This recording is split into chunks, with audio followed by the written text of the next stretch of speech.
Assalamu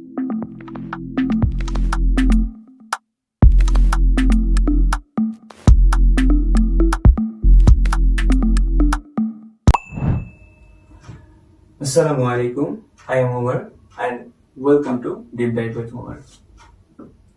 আচ্ছা,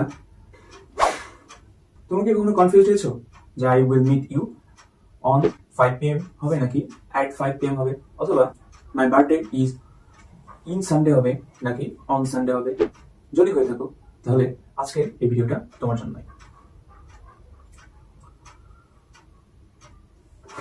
আমরা আজকে শিখবো ইন, অন এবং অ্যাট এর ব্যবহার সময়ের ক্ষেত্রে। চলো এই তিনটি শব্দকে ম্যাজিক পিরামিডের সাথে তুলনা করি। এই পিরামিডের সবচেয়ে উপরের এবং সবচেয়ে ছোট জায়গাতে জুড়ে থাকবে অ্যাট। অ্যাট ব্যবহার হয় সবচেয়ে নির্দিষ্ট বা ছোট সময়ের জন্য, যেমন ঘড়ি কাটার একদম সঠিক সময় at 7 a.m. at 9 p.m. দিনের কোনো নির্দিষ্ট অংশের জন্য, যেমন at noon, at night। এবার আসি পিরামিডের মাঝের অংশে রয়েছে অন, যেটি অ্যাট এর থেকে একটু বড় সময়ের জন্য ব্যবহৃত হয়, যেমন একটি দিন অথবা একটা তারিখের জন্য। on Sunday, on my birthday, on 26th of March। আর পিরামিডের সবচেয়ে বড় অংশ জুড়ে রয়েছে ইন।